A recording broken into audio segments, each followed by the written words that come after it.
Hello, welcome back to our garden here in Norfolk. Now I'm just cutting off the flower stems. You can see these potatoes here that we have in the ground there getting ready to flower. And the reason why I do that is I want the potatoes to be able to concentrate themselves on growing tubers and not flowers. It has to do a dual job otherwise. And really, if you think about back to our May top tips, we were saying about the strawberries to be cutting the runners off so that the mother plant can concentrate on giving us lovely big fruit, as opposed to sending out runners and trying to make new plants. It's the same thing with the potatoes. We want to cut these off. The other reason why I want to do this is because we have young grandchildren, and of course you saw young Maggie in the last video, didn't you, explaining what was going on. And although both Maggie and Charlie, they really do know what they should be eating and what they shouldn't eat in the garden, you're never really quite sure. And these flowers, once they do open their flowers up, if you don't take these off, they will form berries, and those berries are poisonous. And for myself and Mrs. W, we have young Rosie, who you haven't met yet, who was only born in November, so she's got to go through the stage where she needs to learn what she can pick from the garden and what she can't. But also, I'm also a godparent to my brother's daughter, and they have the lovely Clara, and she was born last August, so she still don't know what can be picked and what can be eaten within the garden. So I don't really want these berries coming about and for any of the grandchildren to be able to have a chance to pick them, because I want to be able to enjoy my grandchildren. Now, in today's programme, we shall be looking at the celeriac, which have gone into the ground, which we're looking at our peas, the carrots, to see whether they need thinning and just to see how they're getting on. And also I have the first succession or true succession plantings of the season, which we shall explain everything to you.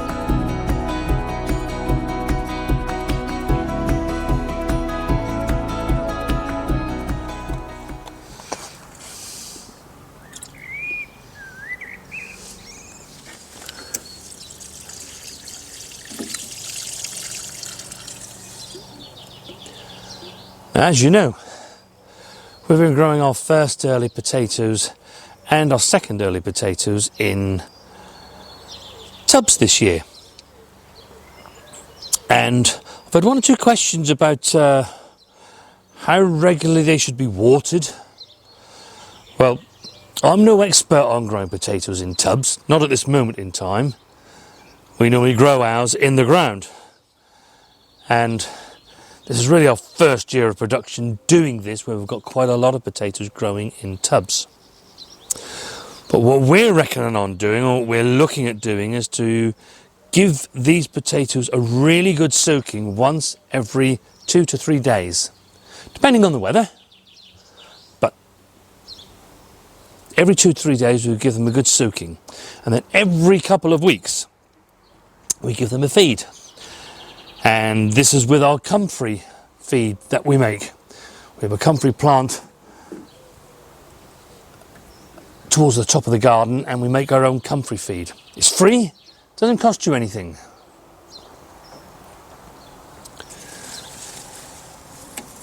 And if you didn't have your own comfrey bush, you could be using something like tomerite.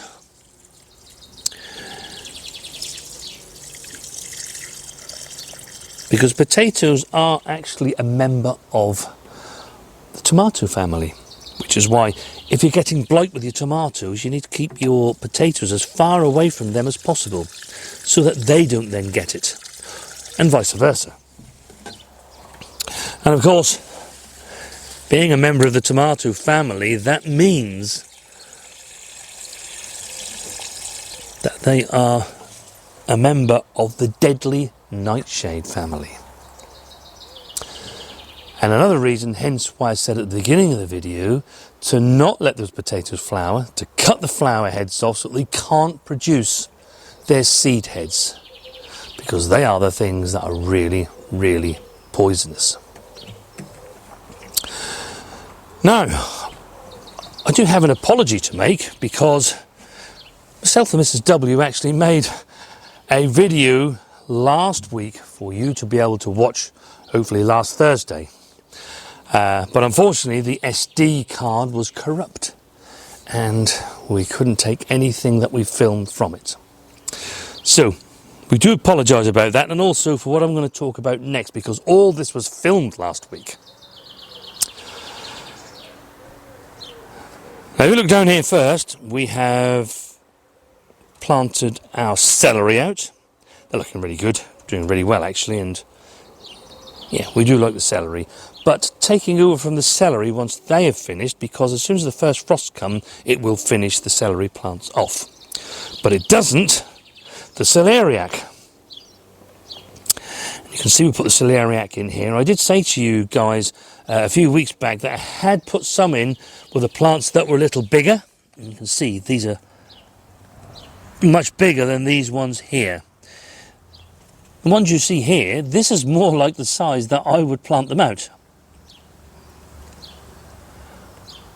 But because we had to re-sow, that's why these are a lot further behind than those. If you haven't planted your celeriac plants yet and you're doing the celeriac grow along, they need to be 12 inches apart in the rows and 12 inches apart between rows. The other thing that's very noticeable about celeriac is that they take a very, very long time to grow.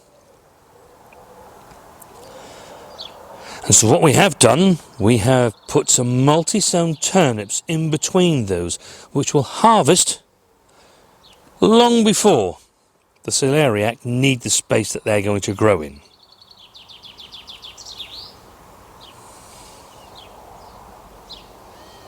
And these are a variety called Tokyo Cross.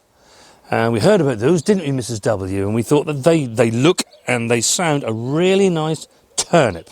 So we're going to try them. Hopefully it won't be too long before we can get a harvest of those. We can see what they're like. If we really do like them, then we'll sow more, and then they can become our turnips that we will have as we go into the autumn period. I am quite intrigued by them. Yeah, so am I. I really am. Now, just going back to the celery, you can see that they have actually been planted in blocks. And that's because this is a self-blanching celery. But what they need to be planted in blocks so that they shadow each other and you get those lovely stems that you want.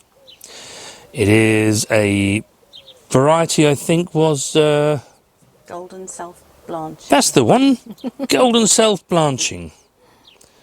We've never grown that before. But again, I've seen other people grow it and it looks really, really good, and really looking forward to when this celery is ready. And you can see I've planted in blocks, so there's 1, 2, 3, 4, 5, 6, 7, 8, 9, 10, 11, 12. There are 12 plants there, in blocks of 3s. And they will blanch each other so you get those lovely stems that we all so adore as celery. And for us, I don't think we need much more than that, because if you've watched previous videos, you'll know that as our celery grows, I tend to take out the outer bits of the celery, and we use that so that some more can then grow up. And we continue doing that right up to Usually here in Norfolk it'll be about mid-November when we get our first frost of the year. Now, it's time to do our really first succession planting of the season. If you remember, last month we sowed some romanesco, some cauliflower and some cabbage. And I'm reckoning on these being ready for harvest as we get to September. And so I've dipped my holes here. There are 7 holes down the row. And there's another 7 at the back there. But I'm not going to be planting 14 plants today. And what I always see of these rows is months. Months when I'm going to be harvesting. So, as I said, there are 7 holes dibbed here. And they will be our greens, our brassicas if you like, for the month of September. And you'll see later on this month that we shall be sowing some more brassicas, and they will then go into these holes and into this row. And they will be for our greens and our brassicas for the month of October.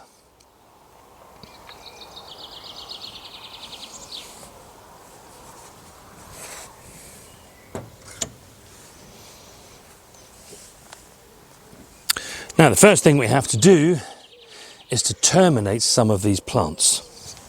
Poor little plants. If you remember, I did What say are they to going you, do, Mr. Wilson? if you remember, I did say to you that we would sow 2 seeds per cell and then we would thin to the weakest plant. In some cases only one has come up, so I don't need to do the chop. That one needs chopping. Yes, it does. And you can see that plant is looking really good. This one is not. So we're going to cut him off and he will grow no more.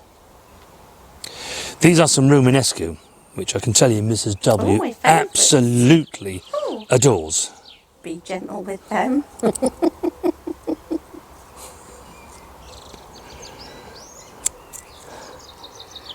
It's like the Chelsea chop, Mrs. W. Only these ones are never coming back. Now, my plan is from these 7 is to have 2 romanesco, 2 cauliflower and 3 cabbage. The reason why I'm doing 3 cabbage is cabbage tends to hold the longest in the ground, whereas things like cauliflowers and romanesco is a cross between a cauliflower really and a broccoli. You need to harvest those when they are ready, because if you leave them too long they tend to rise and go to flower, and then they're not so nice. And if ever we're watching other people on YouTube, and I could film Mrs. W when she can see that they haven't harvested them on time, honestly,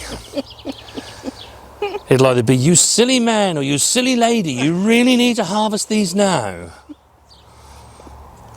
And we'll look a bit more at that a bit later when they are ready for harvest.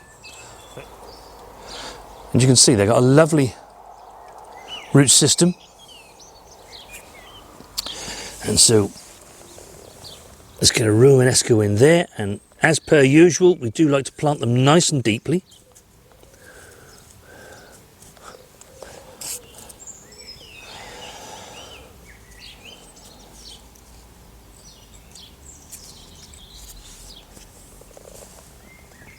And there's the second. And really this is how myself and Mrs. W plant things out. Yeah, I know they look a bit small. Some still got their first leaves that they got when they sprouted, but they have got the first true leaves, and they'll be fine here. It's not cold anymore. We should give them a good drink of water and water them in, and honestly they will be absolutely fine, and they no longer take up any more space on the potting bench. So that's 2 romanesco, Mrs. W. Yes. And what I did do off video is that I gave this a good watering.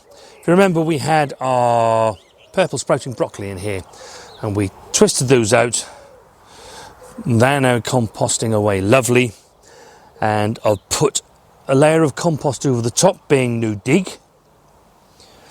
But even though it's been really quite cold here over the last couple of weeks, pretty much like I saw a post that Ken put out actually, it says that they've seen no rain since the 5th of May over there in Wales.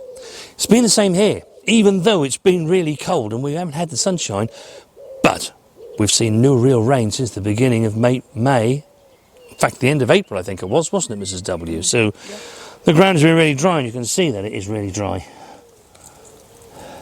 So what I did do is to give this a good water before I dip the holes and before these go in. These holes have been watered too. And I think it just helps the plants to get off to a really good start. Now, I did say to you that you will see plenty of Providence over the year. And you will, because that's the variety we're growing. We're liking the way it's looking so far, but you know, it's going to take a little bit longer. We need to see what happens over the rest of the year to see whether we can grow them right throughout the year.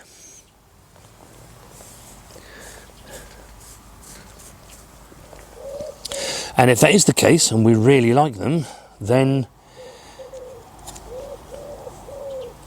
this will be our cabbage of choice.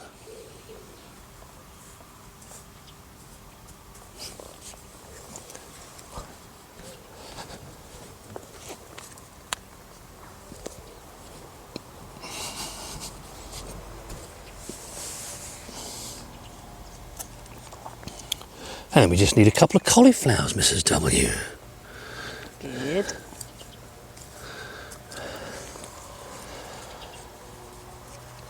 And you know, people are always quite worried, concerned about growing things like cauliflower. Well, don't. They're fine, so long as you can give them the water they need.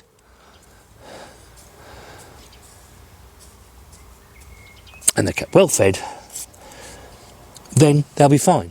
It's when you don't water and things don't happen the way they should, they get a check in their growth. So we should cover these now. And then the seeds that we sow this month, they will be an almost identical, well, they will be identical. They will then go into these holes toward the end of June, beginning of July. And it will be the same for the celeriac don't actually need covering, and neither do the celery, but because we have put the turnips in between them, they need to have a covering, because again, they're a brassica. And what I would show you here, these are our peas that are growing over the arch. They're doing really quite well, but pigeons love peas and they love brassicas. And what we have seen is that at 4 o'clock in the morning, when it first gets light here at the moment, they have actually been having a go at the peas. You can see this one actually is almost broken in two. We're hoping that's going to be all right. And then there's some more here where they've tried to have a go at them, but they haven't managed to break that. Now what Mrs. W has done is that she has actually tied some of these in so that they can't.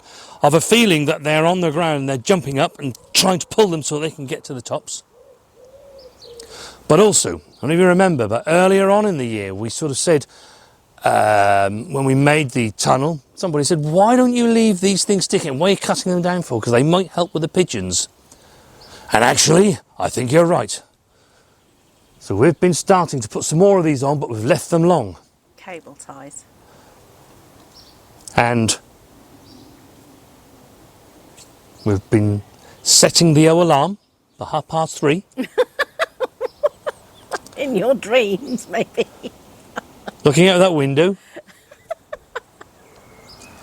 But no, in all honesty, we haven't seen any particular damage to these since. So fingers crossed, that has helped. And that comment we had, that's why we say your comments are so valuable. When we say, you know, please do leave your comments down below. It's not just because we want to think, you know, that our channel has got lots of comments and all the rest of it, but so many people learn things by the comments you put down there. We never thought of this. Well, somebody commented on our channel and did. And yeah, it really is amazing to see the comments. You know, we can all learn something. I don't know everything. And I don't think anybody does. So, yeah, please do continue leaving those comments down below. And if you haven't subscribed to our channel yet, please don't forget to do so. The subscribe button is down there below. All you've got to do is click on it. It doesn't cost you anything. And you can see exactly how we're getting on and following along with the things that we're doing.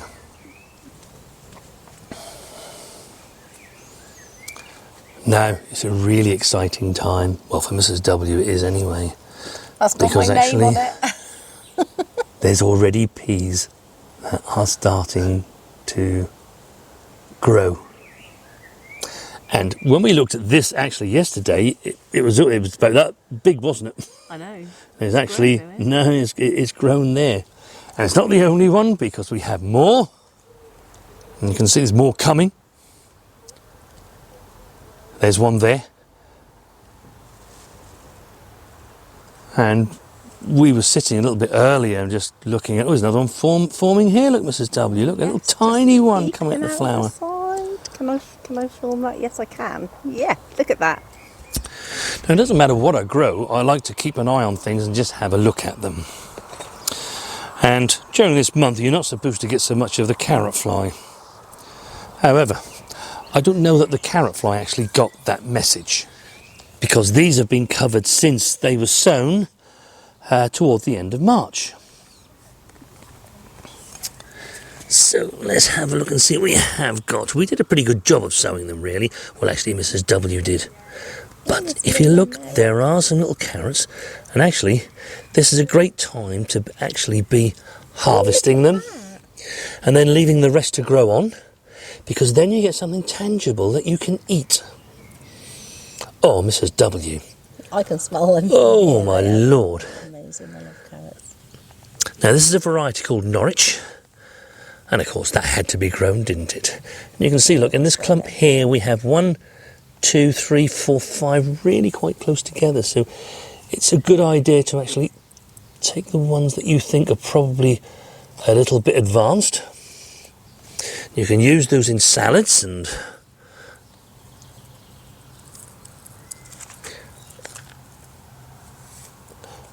if we get those out of there like that, and you can see it's now starting to make a little bit of room. There's another one here that really doesn't want to be there. That one's really quite advanced. These make lovely carrots, this variety Norwich does. If you've never grown it, it really does. That'll be my snack while I'm watching TV tonight. Yeah. My Norwich football team might not be doing so good, but actually, their carrots are. And as I say, just by taking the ones that are just a little bit bigger, you can be enjoying those, and you leave the rest to grow on. And don't forget to do your weeding. It's not too many here, but, you know, they still need to be pulled up.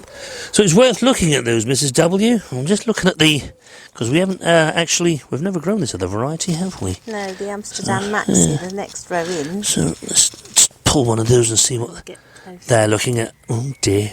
Oh dear. That one didn't come out very well. Well, they're getting there, darling.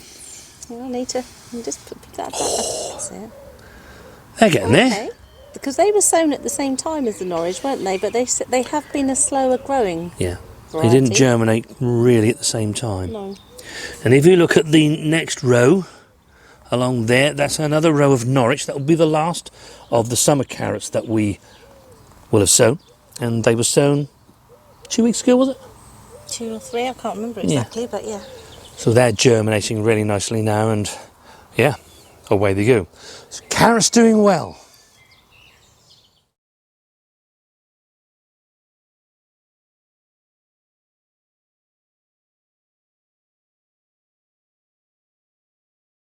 Covers are over, so that the pigeons can't get to our brassicas. And what we have done, we have actually put a catch crop of radish in the middle. And they'll be long gone by the time these plants need the space to grow. And it's a new variety to us that Mrs. W said to me, I want to try this. It's called Scarlet Globe. So I'm guessing they're going to be round. Should be. As opposed to long ones like we do with the French breakfast. I should be really interested to see exactly what they do actually taste like. Hopefully really, really lovely. And of course, as usual, we've multi-sown them, so there's up to 6 seeds per cell. And that should give us lots of lovely radish over the next few weeks. Now, I know when you were all watching Maggie, and by the way, she absolutely loved all of your comments. They're all talking about me, Grandad. Yes, because you're the star, my darling. You really are. But one of the things we did say we were going to do in that video was we were going to plant up our greenhouse. We never actually really got to do that because last Monday, and indeed through all of this week, we've had really cool temperatures, as I said earlier in the video, and sometimes overnight it's been 3 or 4 degrees. And I just didn't feel comfortable about getting our plants out into the greenhouse then. But as you can see today, it's what? It's 6:30 at the moment on a Saturday. The sun is still out. It's a lovely warm evening. It's not so hot in there now, so we can get in there now. And what I want to do is to take the harvest that we need to take. Now, if you remember, if you're a regular watcher of our channel, you'll know that last October, we actually sowed some carrots into this greenhouse and some shallots. We also sowed garlic for something that we could be eating now. And that's exactly what's happened. I'm really pleased to say I'm so glad with what we've got here. We still probably have another 4 to 6 weeks before our onions that are outside at the moment will be ready for us either to use green, but also to store so that we get onions to use for the rest of the year. So what do we do now? Well, we have been eating spring onions, the spring onions that we've got about the place, but actually these are ready now, our shallots. And so I actually want to harvest these, and look at these, look how amazing these are. And then really they're ready, full 4 weeks before the shallots that we have outside. They're really lovely, aren't they? They're really quite large. How many times have I said, you know, there's such great value of shallots? We planted one Jamour bulb, and remember, this is the same bulbs that we've been saving for the last 5 years, and still they produce. You plant one shallot bulb, and I've got 2, 4, there's 6 there, 6 good sized shallots that myself and Mrs. W can now use between now and when our onions become ready. But it doesn't end there, because that's just one part of the harvest. We've got many in here.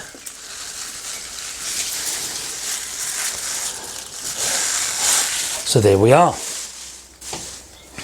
Wow. Now, of course, when they are in the garden, you generally tend to wait until the tops have all gone over. But as I say, myself and Mrs. W, what we want to do is be able to use those now for our onion flavour. And so we don't need to let those dry off. They can be used just as they are. But also, you don't always have to wait for your shallots or even your garlic. You know, people think you need to wait for all the leaves to go yellow and be completely over. Same with onions. No, they don't. If they're big enough and they're the size you want, and by the way, there's a lovely hum of onion in here. It's a shallot onion, that's amazing. Then you can pull them. You know, you don't have to wait until all the leaves have gone yellow. These have been, as I say, picked a bit premature. One, because we need the space. We need to be planting the next plants in here, but they're going to be so valuable to us for the next 2 to 3 months, and all the oniony taste. There must be 60, 70 shallots there, mustn't there, easily. There were 10 plants in there, and you know, if they had 6 in each, well, that's 60, isn't it? So yeah, probably 60 in there. Now, the other thing I need to do is to harvest the rest of the carrots. And the carrots are another thing that have worked really well in here. We never wanted them to get huge carrots, and indeed the variety we sowed were never going to get huge. But they just ensure that we have a fresh vegetable to be harvesting. Look at those, Mrs. W. Look. They are amazing, aren't they? Look at those. I love carrots. Yeah, fresh vegetable. And we said last year we want a fresh vegetable to harvest every week and every month of the year. And I'm so pleased to say that we managed that. It was a bit tight sometimes. There wasn't a lot of choice at some stages. But we've learned from all of this, and there will be even more to come next year. There you go, look at all those lovely carrots. Look. Lovely. There's one there that's split. Yeah, some will split inevitably because they're in the greenhouse, and if we don't actually manage to water them, then when they do suddenly get some water, just as they do outside, they'll suddenly split. But that's 2 out of what? What is there? Oh, I don't know, 20 maybe? Yeah, must be 20 carrots there, and we've got 2 that have split. So let's get the rest of these out of here, Mrs. W. Oh, look at those, look. They're amazing. They are what you call baby carrots, aren't they? And I have to take back what I said earlier in the year, that I didn't think we were going to get any carrots from those plants. Because they've just appeared too small. But I think some of it was we just didn't water enough over the winter, but they have survived, and look at the crop they've given us. It's amazing. And believe you me, folks, she doesn't say that very often.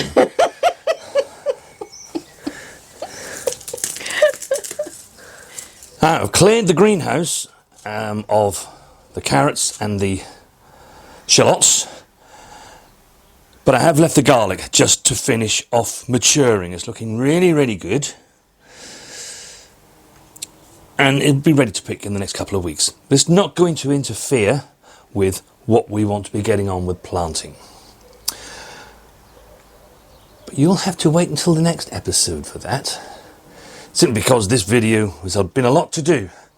And this one's already running at over half an hour. So we'll continue with this into the evening. Hopefully that sun's going to go down a bit. And you'll see that midweek. We should put a video out there midweek, which will also include our top tips for the month of June.